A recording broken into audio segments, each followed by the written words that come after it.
네, 오늘커의 당잠사입니다. 당신이 잠든 사이 전해진 소식들 확인해 보시죠.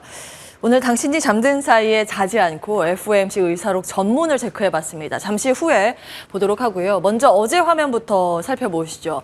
어제 화면 좀 그대로 가지고 왔습니다. 시장에 과열 신호를 보내는 지표가 좀 나오고 있다는 부분 체크해드렸죠.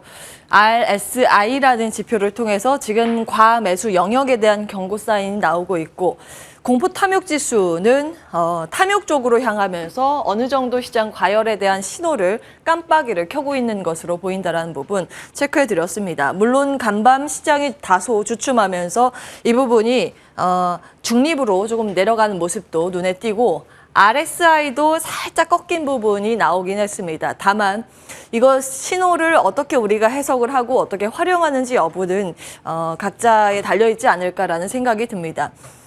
강한 속도로 달리던 자동차가 브레이크를 밟는다 하더라도 한동안은 더 앞으로 나가는 것처럼 사실 관성의 법칙이 시장에도 존재를 합니다. 그렇기 때문에 이런 보조지표, 우리가 100% 확신을 가질 수 없을 때 참고 정도 할 수 있는 지표가 아닐까 싶습니다.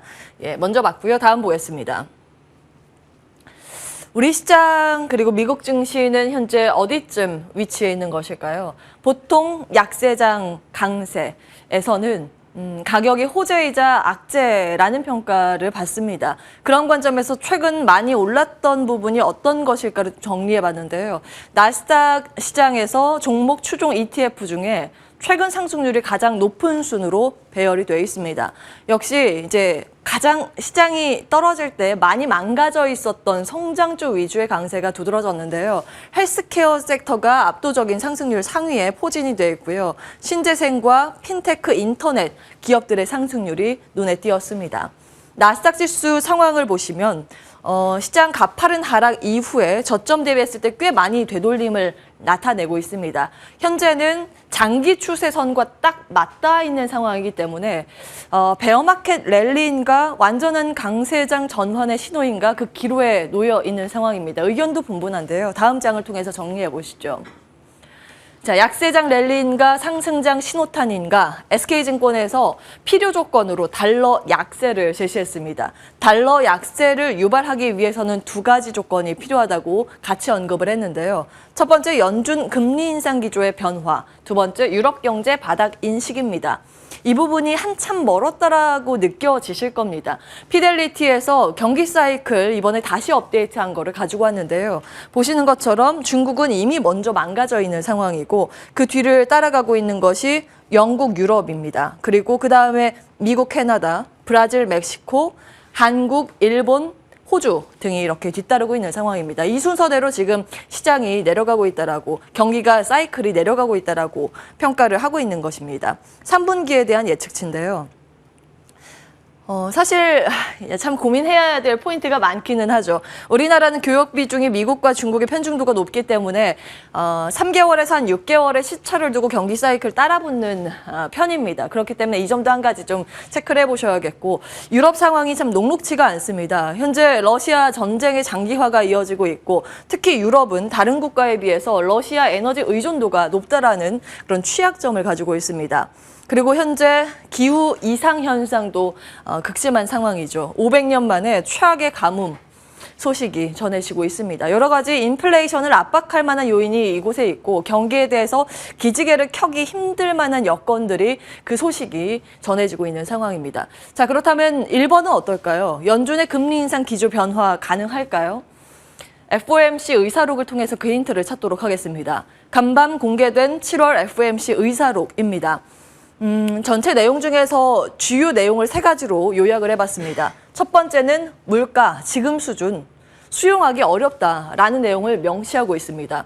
연준이 목표로 하고 있는 중립 물가는 결국 2%인데 현재 꺾였다고 해서 CPI가 9.1%에서 8.5%로 내려와 있긴 하지만 2% 수준까지 달리려면 아직 요원해 보이긴 합니다.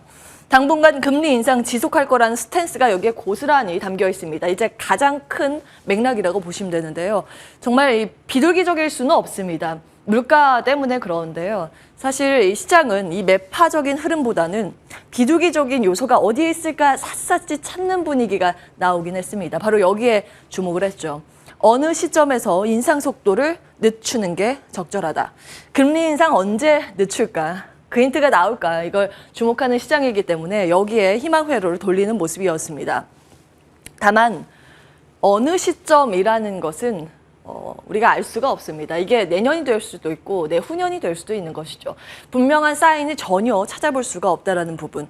그리고 사실 7월에 FOMC는 이미 지난달에 다 작성된 내용입니다.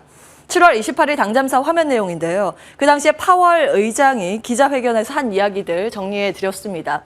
그때 사실은 같이 의사록을 적어놓고 그 이후에 오늘 밤에 공개한 내용입니다. 사실 여기에서 힌트가 다 있었고요. 크게 벗어나지 않은 내용들이 담겨 있습니다. 중요한 부분 속도 조절할 수도 당시에 시장도 여기에 주목을 하면서 환호하는 모습이었는데요. 이제는 그 환호했던 열광했던 그 부분을 좀 냉정하게 찾아가야 할 것으로 보입니다. 다음 보시죠. 이 의사록이 공개되자 9월 FOMC 금리 인상 베팅 수치가 확실히 시장에 우호적으로 바뀌긴 했습니다. 자이언트 스텝보다는 빅 스텝의 가능성이 조금 더 높아진 모습입니다. 그래서 시장이 장중에 이렇게 중간에 튀는 모습을 확인하실 수가 있는데요. 다시 차익 매물 출회로 인해서 이전 수준으로 내려가면서 종가를 썼습니다. 그도 그럴 것이 시장 스텝이 좀 꼬이고 있습니다. 연준의 금리 전망에 대해서 베팅 수치는 좀 우호적으로 작용을 했습니다만 금리가 그렇게 반응을 하지는 못했습니다. 10년물 국채금리도 2년물 국채금리도 모두 급등하면서 마무리가 됐습니다. 결국 어제와 마찬가지의 맥락인데요. 금리의 부담으로 인해서 성장주의 압박 요인으로 시장은 해석했고 그런 반응이 나왔습니다. 그에 따라서 나스닥 지수가 이틀 동안 같은 모습, 상대적으로 3대 지수 안에서 가장 약한 흐름을 보였습니다. 히트맵 보시죠. 전반적으로 시장 분위기가 녹록진 않았습니다. 이제 차익 매물 출회로 인해서 그동안 좀 많이 올랐었던 종목 위주의 낙폭이 눈에 띄었습니다. 이 안에서 섹터별로 봤을 때는 에너지 섹터 홀로 상승세를 시현했는데요. 국제 유가가 간밤 좀 뛰기는 했습니다. 에너지 정보청에서 원유 재고 지금 원유 가지고 있는 거 점점 줄어들고 있다라는 발표를 하자 그러면 유가 상승 압박을 받겠구나라는 심리가 여기에 녹아져 있고요. 그 영향으로 에너지 섹터만 홀로 반등에 성공하는 모습이었습니다. 그리고 눈에 띄는 상승세, 정말 우주방어라고 표현할 만한 종목입니다. 애플, 이 와중에 이 난리통에도 0.88%의 상승세를 시현하면서 그 전고점 역사적 신고가 근처까지 바짝 다가서는 모습입니다. 이 에너지 섹터와 애플 하면 워런 버핏이 딱 떠오릅니다. 다음으로 좀 정리해볼까 하는데요. 버크셔 해서웨이의 지분 변동률 최근 고시된 내용 화면으로 준비를 해봤습니다. 애플 지분을 조금 더 추가해서 구매를 한 것을 확인하실 수 있고요. 쉐브론과 옥시덴탈 등의 에너지 섹터 베팅이 요즘 워런 버핏 하고 있다는 점 체크하실 수 있습니다. 워런 버핏이 좋아하는 문구 가운데 하나인데 거리의 선혈이 낭자할 때가 매수의 적기다. 아무리 그 피가 우리의 피일지라도 라는 부분입니다. 정말 그것을 몸소 체험을 했는데요. 애플이 이렇게 시장 무너질 때 하락기에 1분기에도 2분기에도 워런 버핏은 계속해서 애플의 지분을 추가 매수를 했습니다. 그리고 나서 그 부분을 모두 만회하면서 상승세를 시현하면서 아마 수익으로 전환이 됐을 겁니다. 다음 보시죠. 에너지 이야기를 좀 추가적으로 해볼까 하는데요. 워런 버핏의 옥시덴탈 사랑 정말 대단합니다. 종목을 정말 쓸어 담다시피 담고 있는 상황인데요. 최근 들어서 추가 매입을 하면서 지분율 20%를 넘기며 최대 주주로 등극했습니다. 정말 이제 완전자회사 편입을 할 기세라고 보여지는데요. 최초의 워런 버핏이 버크셔 해서웨이를 통해서 옥시덴탈 지분을 사기 시작했다라는 고시가 나왔을 때가 이때였습니다. 올 초 3월에 고시를 했는데요.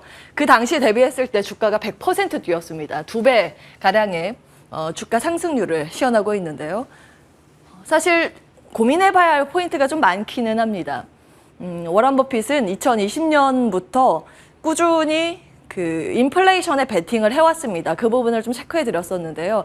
일본의 상사 기업을 매수를 하면서 앞으로 그 물가가 오를 가능성에 베팅을 하고 있구나라는 포인트 말씀을 드렸는데 요즘도 계속해서 옥시덴탈의 지분을 매입하고 있다라는 것.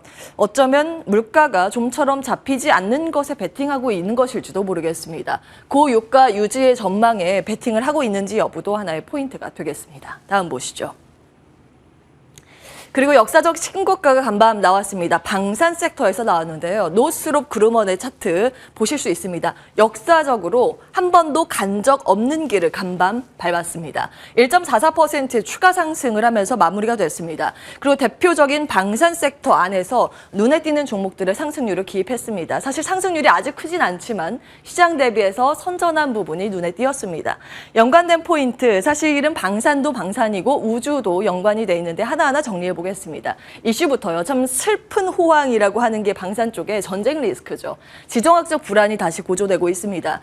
중국의 이 방화세를 당길 것인가, 사실 이제 시진핑 주석의 3연임을 앞두고 있는 그런 시점이죠. 당대회 얼마 남겨두지 않아서 그 수위를 밀당 조절을 어느 정도 하는지가 하나의 관전 포인트입니다. 근데 간밤 MBC, 로이터 통신 등의 보도를 통해서 이 내용이 전해졌기 때문에 일단 군사적인 리스크 요인이 부각되고 있다는 측면에서 정리해 보겠습니다.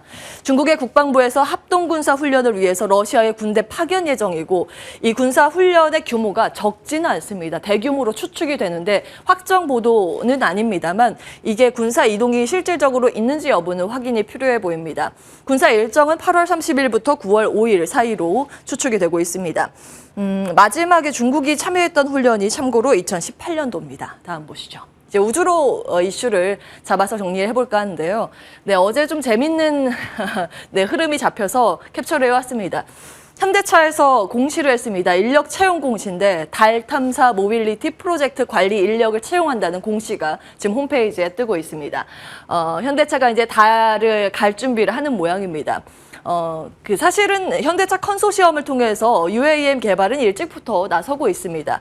관련된 기업들 쭉 정리를 해봤고요. 국내에서 크게 컨소시엄은 5곳으로 압축해서 지금 정리가 되고 있으니까요. 이 정도 참고해 보시면 되겠습니다. 다음 보겠습니다. 자, 오늘 당잠사에서 정리해드린 모든 맥락을 한 장으로 좀 정리를 해봤습니다.